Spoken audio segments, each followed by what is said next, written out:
Evangelho segundo Lucas, capítulo 15, verso 1. Quem achou, diga amém. Quem não achou, diga ai de mim. Ai de mim. Só um momentinho, Lucas 15, 1. Amém, queridos? Aproximavam-se de Jesus todos os publicanos e pecadores para o ouvir.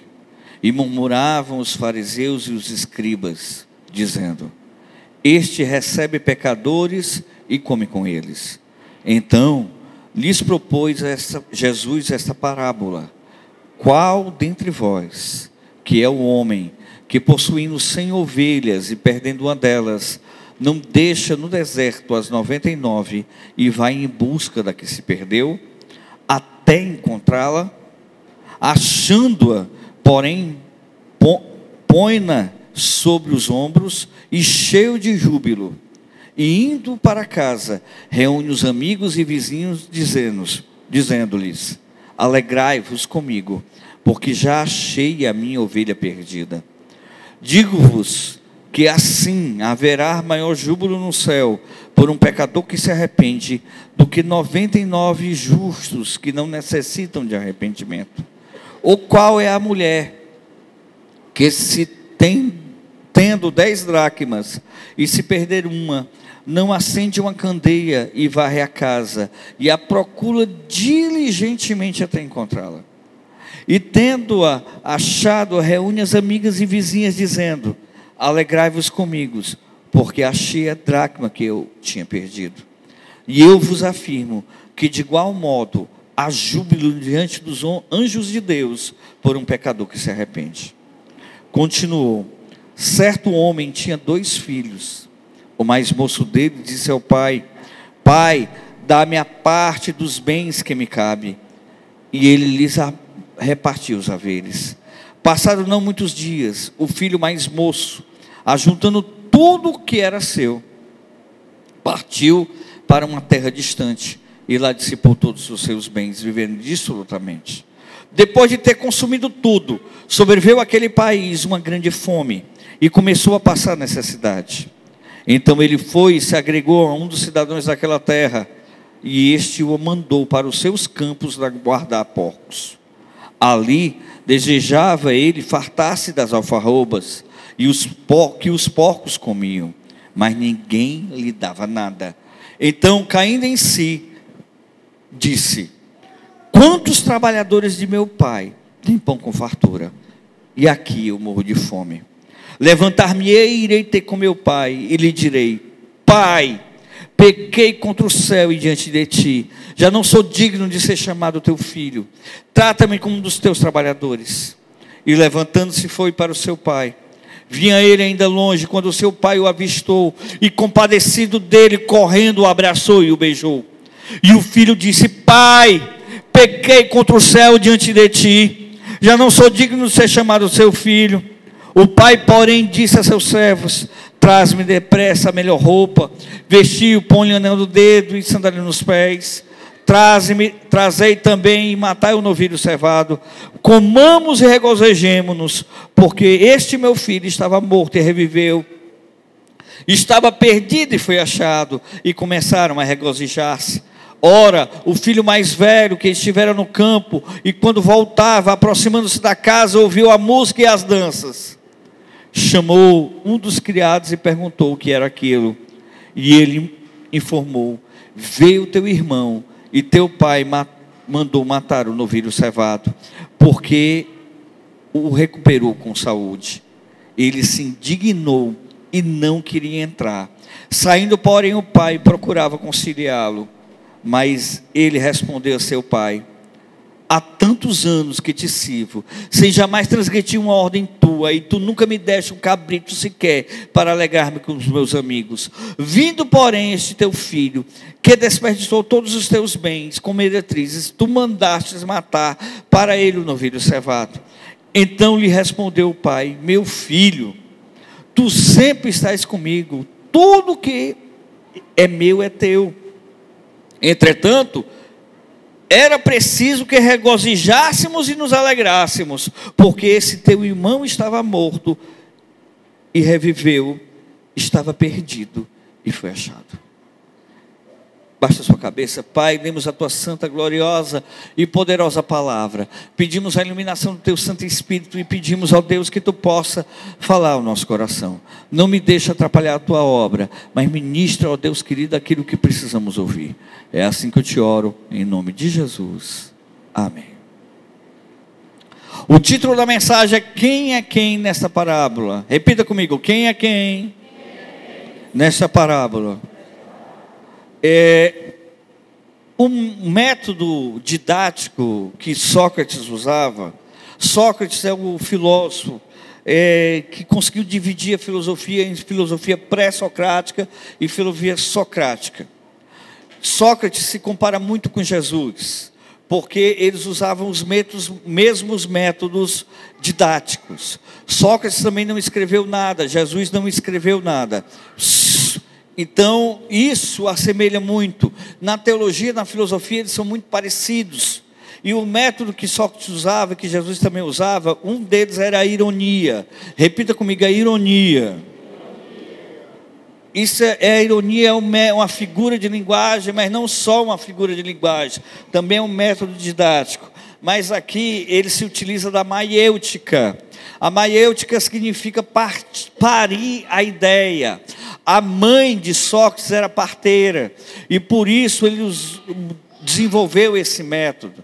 Esse método ele é utilizado para não dar resposta, mas através de perguntas e de histórias fazer a pessoa pensar. Um dos motivos que Jesus utilizava esse método era devido ao público que ele falava. É muito complicado quando pessoas que não têm maturidade e que não têm inteligência emocional, elas ficam fechadas para as pessoas que não gostam, ou aqueles que não têm simpatia. Tem gente que só consegue ouvir quando uma pessoa gosta dessa pessoa, quando há uma relação de afetividade. Um dos psicólogos da educação, chamado Henri Vallon, psicólogo pós-guerra, ele fala o seguinte, que a tristeza emborrece, que tem que existir uma relação de afetividade para que possa se ter um desenvolvimento educacional. Então Henri Vallon vai dizer que a tristeza emborrece. Quando você gosta de uma pessoa, quando você tem afeição por essa pessoa, é mais fácil você aprender com ela, é mais fácil você ter um desenvolvimento. Por exemplo, a missionária Edna pregou domingo passado, não foi? Foi? A missionária Edna tanto tem uma voz bonita como é linda, como é bela. Então você ouvir uma pessoa bonita é mais fácil para que você possa entender. Você presta mais atenção. Então já tem vários porcentos adiantado. Eu não estou rasgando cedo, eu não estou cantando minha esposa, eu estou sendo sincero e didático. Se você for dar uma aula e você está mais bem apresentado, você vai ter mais facilidade. Se você for dar uma aula e você estiver descabelado, feio, maltratado, você já vai ter barreira. Então, isso é muito importante. Jesus, ele falava para pessoas que não gostavam dele. O que é que estava acontecendo aqui? A Bíblia fala que pecadores e publicanos se aproximaram para ouvir Jesus. Quem eram pecadores? Pecadores eram os pagãos, não eram os judeus, eram os profanos, eram as pessoas que cultuavam os ídolos pagãos, eram que se envolviam com feitiçaria, bruxaria, com bacanais, com os orgias. Eram pessoas que viviam no mais puro estado de depravação.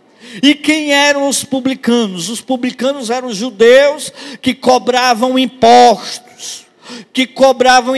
E eles eram para cobrar 10 reais, eles cobravam 40. Eles roubavam muito.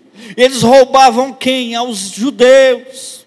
E eles não levavam só dinheiro, não. Eles levavam também os filhos. Se não tivessem dinheiro para pagar impostos, já chegou no salão da pastora Tainá, ela não pôde pagar os impostos, levava Laura e Josué. Chegavam lá na Milka, levava o Samuel e a Carol. Devolvia depois. Na Nilza, levava o Levi. Não, Levi não levava. Cabo olhava assim, não, isso aqui vai dar muita despesa.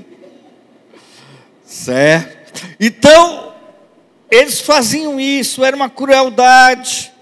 Eles também, na pesca maravilhosa, aqueles peixes foram levados para a coletoria, a maior parte trocado por carne velha. Então existia um ódio, e não era por acaso, dos publicanos.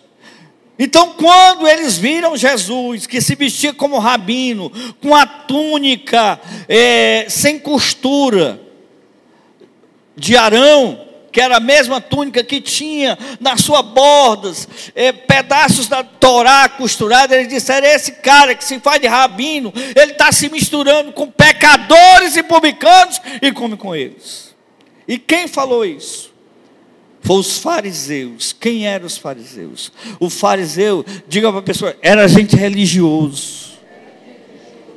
Eles viviam aonde? Na Zohar. O que é a Zohar? A cabala judaica.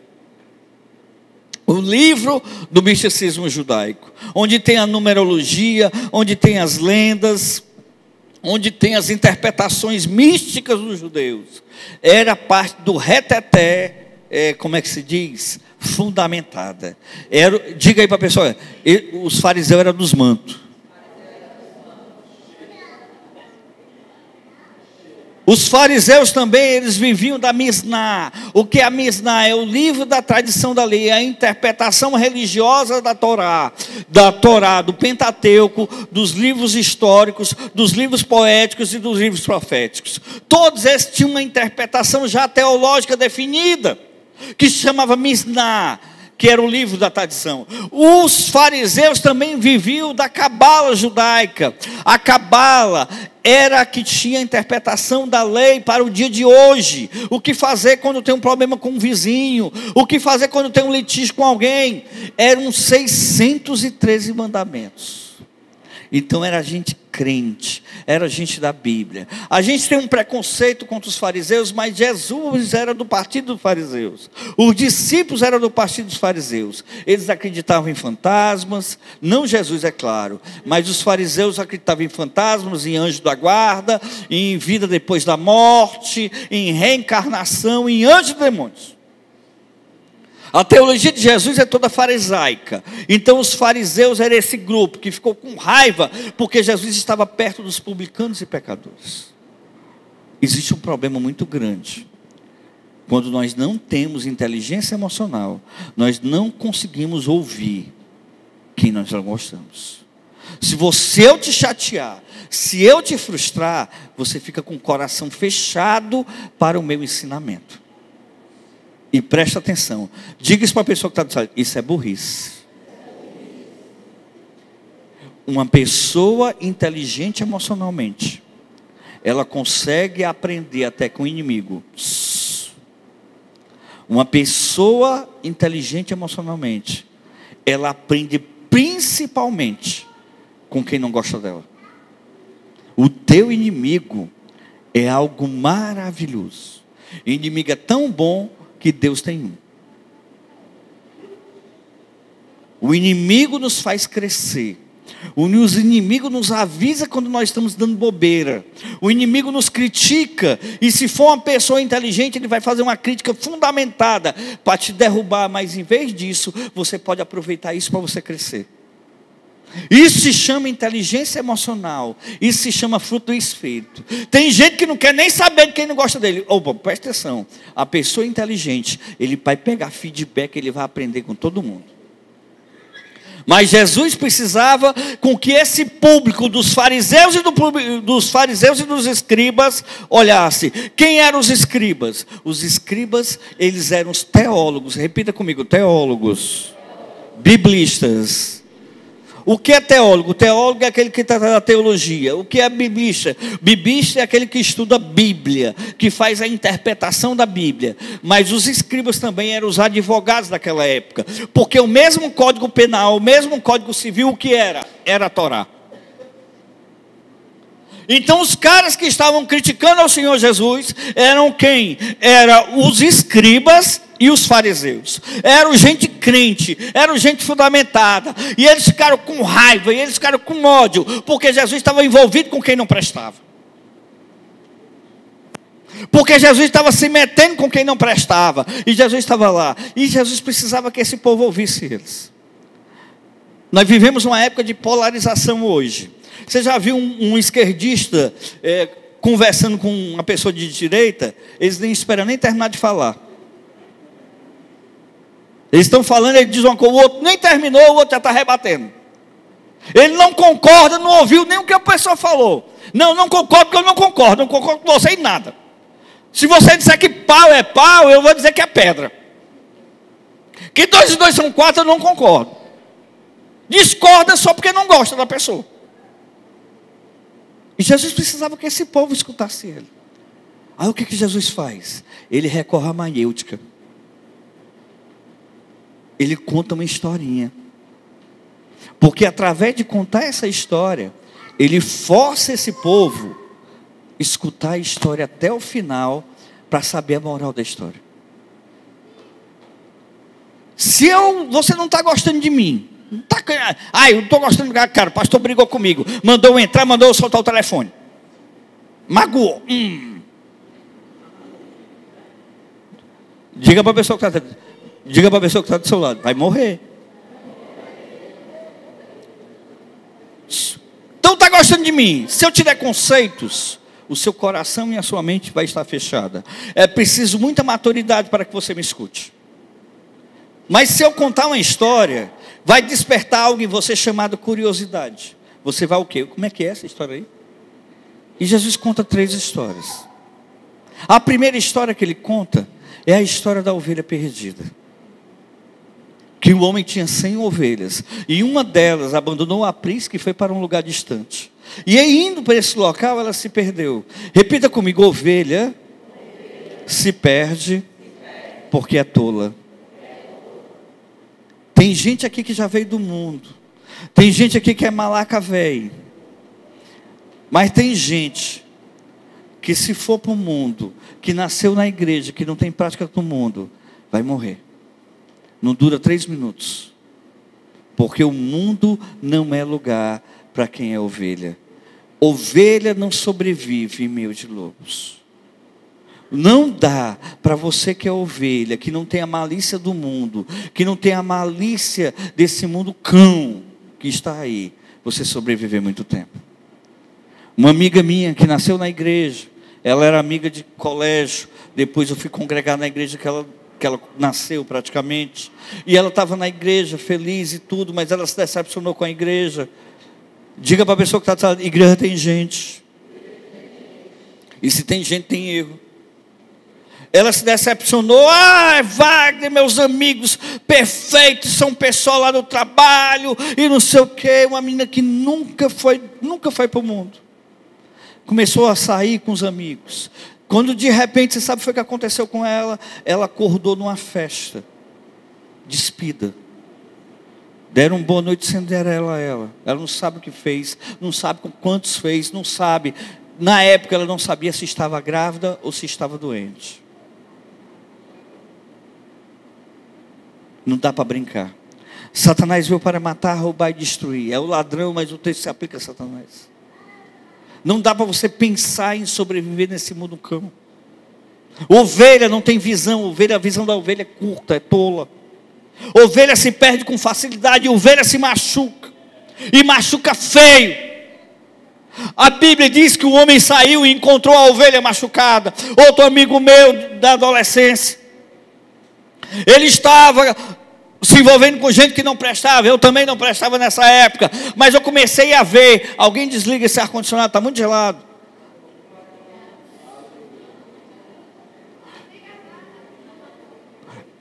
Ele começou a se envolver com um pessoal bem da pesada. Eu, quando vi aquilo, ele disse: não, esse povo não dá para mim.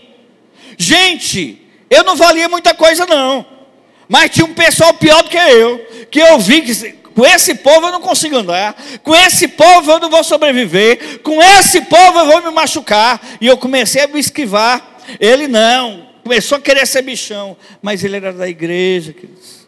Ele era desviado. Levaram ele, que hoje é a Cidade Nova, que tem ali do lado do Zé Walter, é? Cidade Jardim, que hoje é a Cidade Jardim, do lado do José Walter. Quando ele estava fumando maconha, tacaram pedras na cabeça dele. Era só mato naquela época. Bateram tanto que acharam que ele estava morto e jogaram ele em cima da fogueira. O rosto dele ficou todo deformado. Os bombeiros ouviram uns gritos depois e foram buscá-lo. Esse jovem, que hoje já está com uns quase 40 anos, que ele é mais novo do que eu, ele hoje tem um corpo todo deformado, ele fica dentro de casa porque ele não sai. O Ivo Pitangui, o pai, fez várias cirurgias neles para tentar reconstruir o corpo. Você sabe por quê? Porque a ovelha é tola. Se você é ovelha, não inventa de querer ser lobo, porque não vai dar certo. Davi, o ar-condicionado. Ovelha é tola. Ovelha se perde. Ovelha se machuca. E o pastor foi pegar a ovelha, colocou nos ombros e traz de volta. Agora presta atenção. Ovelha é submissa. Porque tem ovelha querendo ser bode, ser desaforado. Se você for com desaforo, você não é ovelha. Você vai se dar mal também. A ovelha submissa, que se perde porque é tola, o pastor vai atrás e traz de volta. Ele fala também da segunda parábola, a segunda história que ele conta. Ele fala da mulher que tinha 10 dracmas. As 10 dracmas são 10 moedas. E essas 10 moedas, ela tinha o quê? Só um momento, querido, eu resolvo, me dá aqui.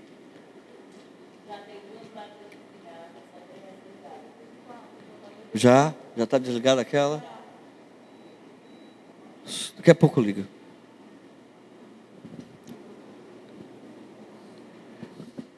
As 10 dracmas eram uma tiara.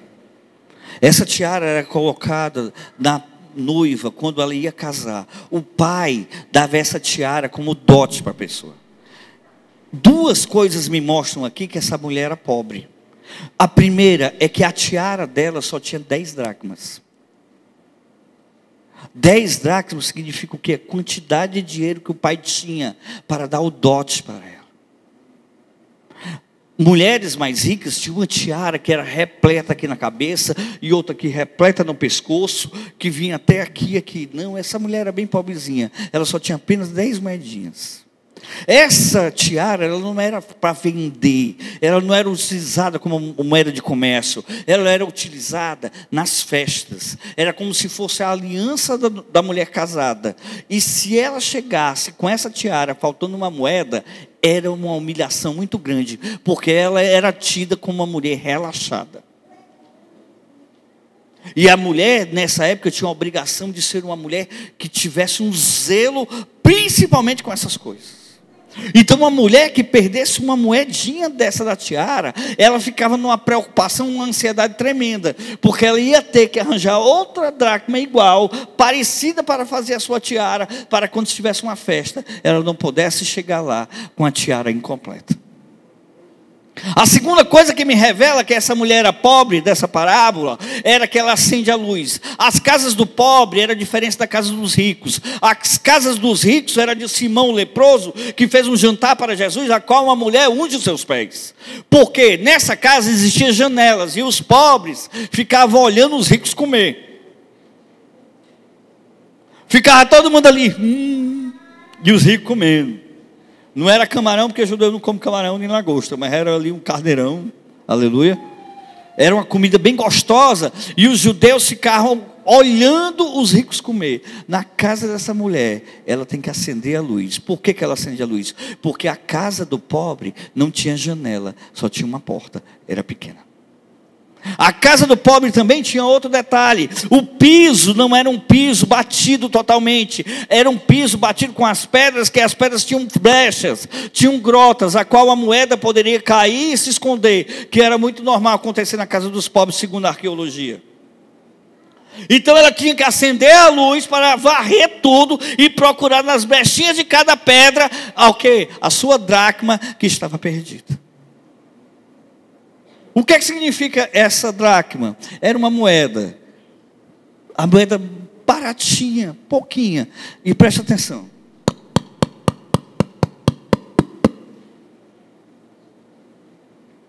Repita comigo, moeda é dura. O coração de quem está perdido dentro de casa é duro. O coração de quem está perdido dentro de casa é duro igual o coração do fariseu e do escriba. Eles estavam com raiva de Jesus. Eles estavam decepcionados com Jesus. Eles estavam chateados com Jesus. Então o coração dele não conseguia aprender nada.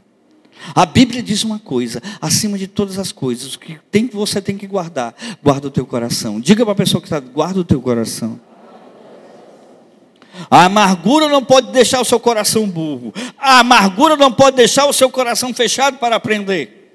Então a dracma perdida é uma pessoa que está dura dentro de casa. A dracma perdida também, se você pegar uma moeda, você vai ver que o metal é frio. Ela também não se aquece, não consegue sentir a presença de Deus, não consegue sentir a presença do Espírito Santo, não consegue se emocionar com a presença do Senhor. Quem está perdido dentro de casa. Às vezes está batendo o ponto, vem para a igreja, mas não consegue entrar a palavra. Ele sai daqui e vai fazer o que não presta. Ela sai daqui e vai se agarrar. Ela vai sair daqui e vai se prostituir. Por quê? Porque o coração está duro.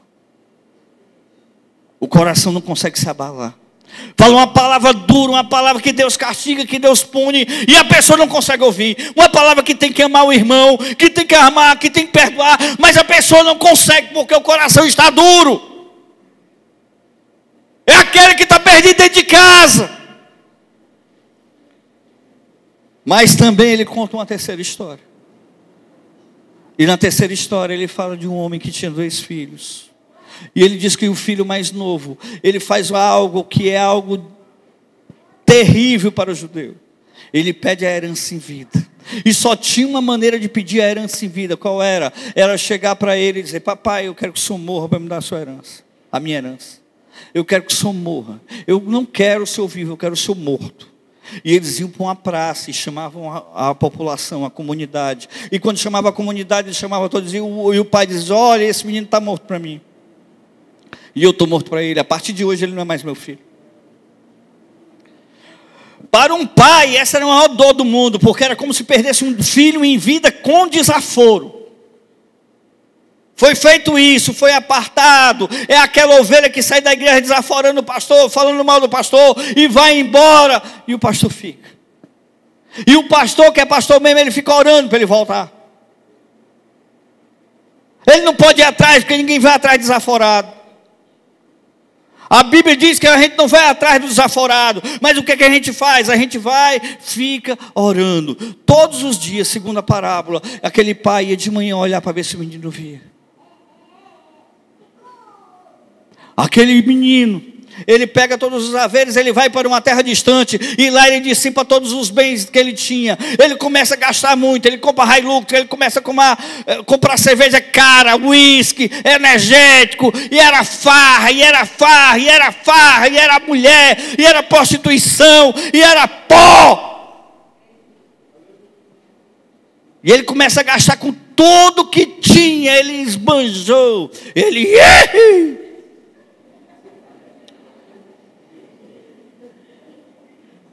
Só que acontece uma coisa: quebra a bolsa da Grécia daquela época, e aquele país entra numa grande fome. Aquela crise que deu na época da Dilma, deu algo parecido naquela época. E o negócio olha, vocês, os mais novos, não sabem o que é crise. Eu sou de uma época que tinha uma maquininha de preço, que ela não parava, era direto. Que faltava carne, que o governo tinha que colocar carne congelada para vender. Que faltava óleo, que tinha que ir com vasilhas comprar óleo nos centros sociais urbanos. Era uma época de muita dificuldade mesmo, a qual a inflação dava 50%, 60%, 70%. Era uma coisa de louco. Os juros eram uma coisa maluca. Você comprava de manhã porque à tarde já estava mais caro. Quem é mais antigo sabe dessa época. Hoje você não sabe o que é crise. A crise deu desse jeito. Aquele menino começou a passar necessidade. Porque quando você tem dinheiro, você tem amigo. Quando você está bem, está podendo pagar pizza, está podendo pagar sanduíche para a galera, sair. Meu irmão, é tanto amigo. Mas eu quero ver passar dificuldade, o negócio apertar.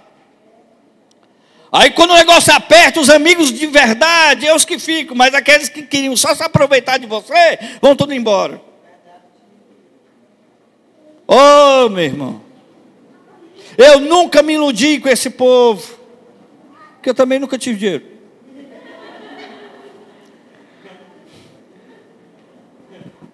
Mas tem gente que quer só a minha beleza.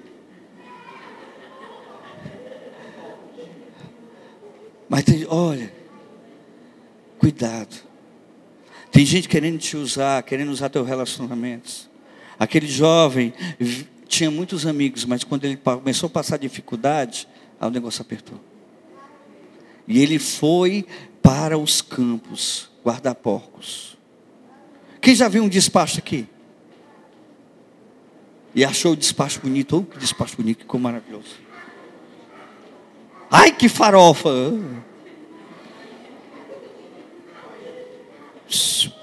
Gente, eu vou ser sincero. Uma vez eu vi uma farofa que eu achei bonita.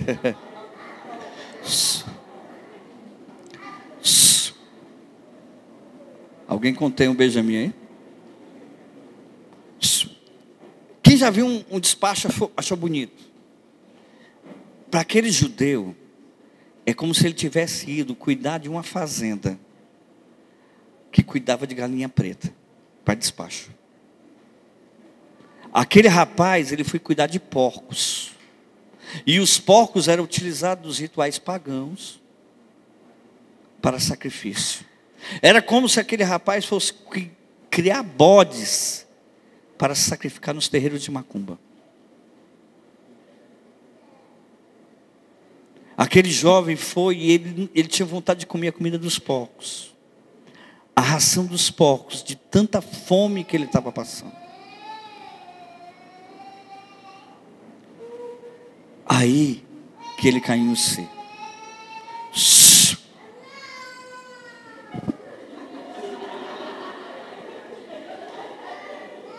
Por favor, os pais dessa criança me ajudem.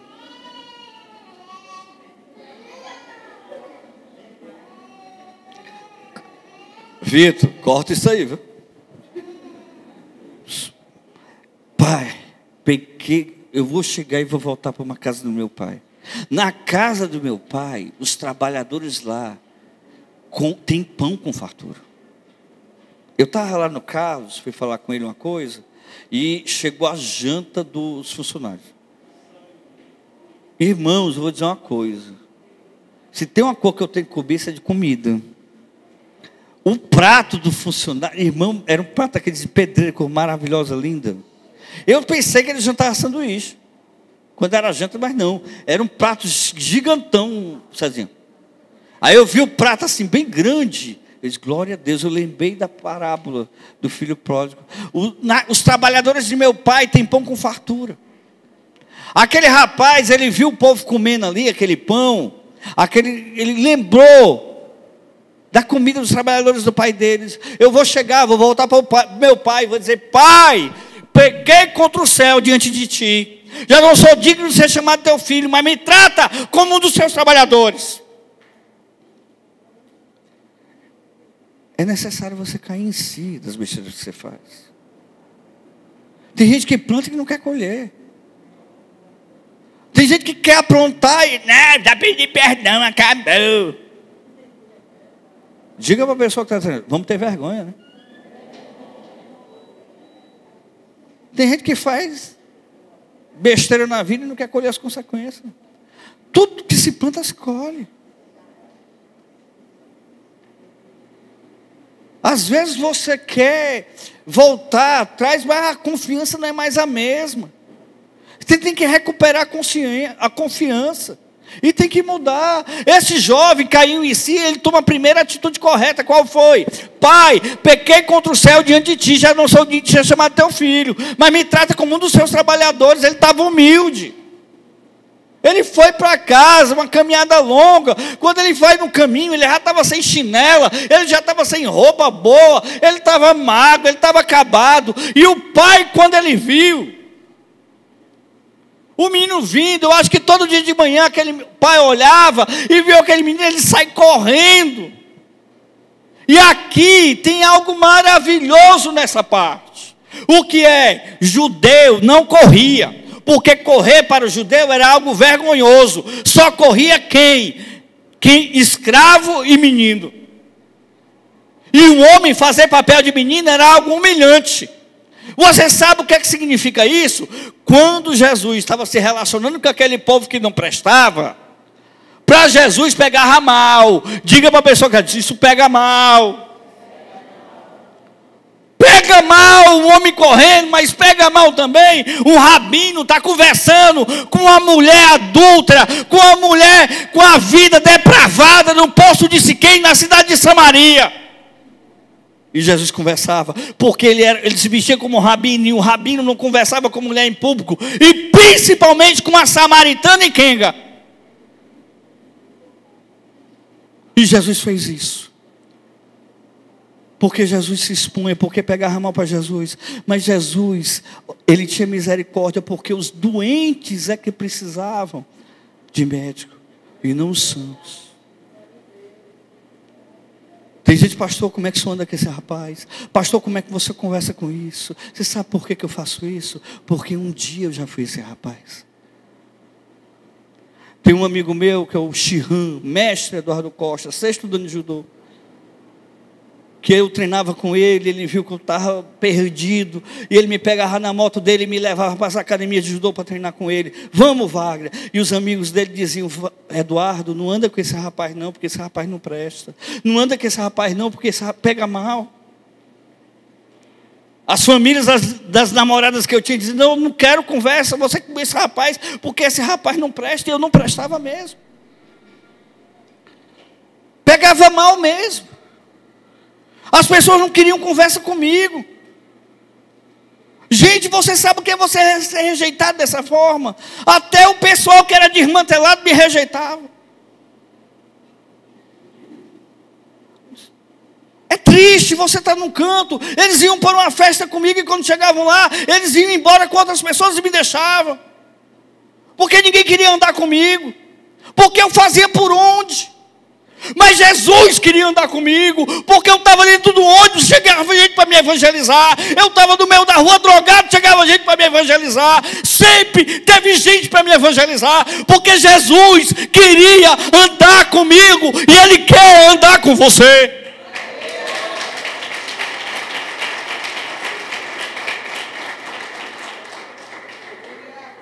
Aqueles religiosos que se achavam santos, que se achavam melhor do que os outros, e começaram a recriminar Jesus porque ele estava sentado com pecadores e publicanos. Por isso, irmãos, que hoje eu sei, que hoje eu sou pastor, mas não sou melhor do que ninguém. Nunca pense que não tem pecado, que esse pecado eu não posso fazer. Porque é por causa disso que tem pessoas que às vezes que não querem tentar, não querem mudar de vida. O que eu quero dizer para você, tem jeito, porque teve jeito para mim. Muita gente não queria conversar comigo.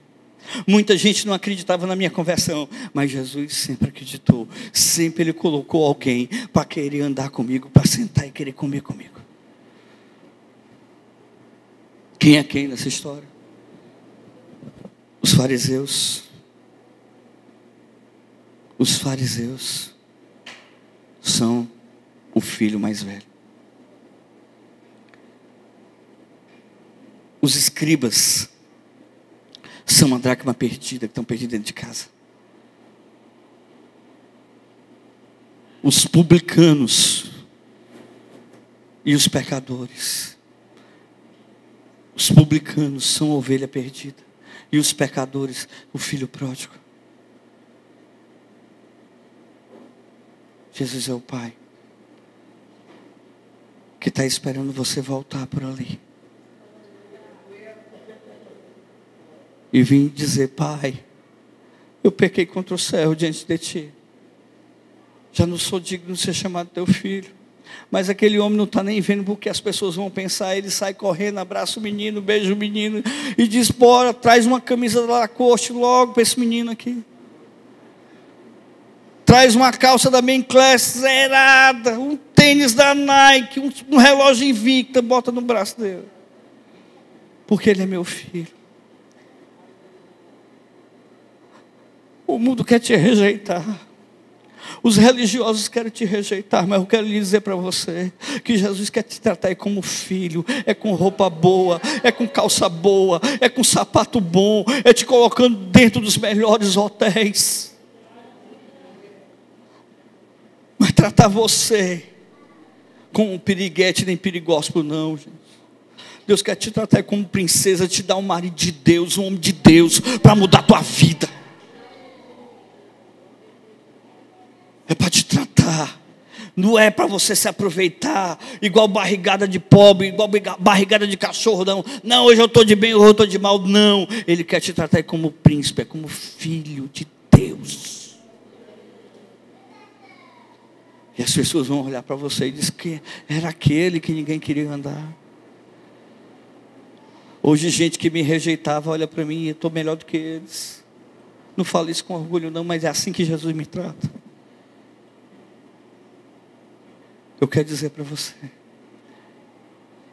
que existe a dracma que está perdida dentro de casa. Que tem gente que está na igreja, mas está igual o irmão mais velho, que chega e diz: olha, o Senhor não me dá um cabrito. Jesus não tem cabrito para te dar não, Jesus tem banquete. Pode aplaudir o Senhor. Tem gente e fica aqui olhando. Ei, Deus está usando, que história é essa que Deus usa, Deus enche, Deus abraça, Deus cura, Deus transforma. Mas o filho mais velho, que é a dracma perdida, que está perdida dentro de casa, que é o escriba, que é o fariseu, fica só olhando assim, e não consegue sentir nada, e não consegue ser cheio da presença de Deus, porque está andando e está vivendo como o quê? Como servo. Você é filho, você não é servo não. O pai chega para aquele menino: meu filho, tudo que você tem, tudo que eu tenho é seu. Filho é aquele que você está comendo, ele senta no seu colo e ele pega o seu prato. Eu estou comendo o Abner, chega e pega a coxa. Eu estou comendo o Benjamin, chega e começa a comer da minha comida. E ele não precisa pedir porque ele é filho. O servo, se tiver, come. Se não tiver, ele não come. Tem canto que o servo tem até uma comida diferenciada para os empregados, outra para os patrão. Mas eu quero dizer que você é filho. Pergunta para a pessoa que está dizendo: você quer ser filho? Se você já for, diga: eu sou. Pergunta para a pessoa que está dizendo: você quer ser filha? Se você já for, você diga: eu sou filha. Pois começa a andar como tal. Começa a entrar nos mistérios de Deus, na cura de Deus, na unção de Deus, sentindo a presença de Deus e não ficando assim, com raiva, porque Deus está cuidando daquele filho que voltou.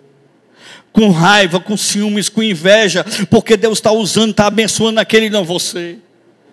Gente que fica com inveja porque Deus usa fulano e não usa Beltrano, e não está me usando. Está vendo que isso não é Deus? É Deus sim. Porque Deus usa o simples, Deus usa o sábio, Deus usa quem Ele quiser. Mas Ele quer que você entenda que Ele veio para salvar aquele que estava perdido. Baixa sua cabeça agora.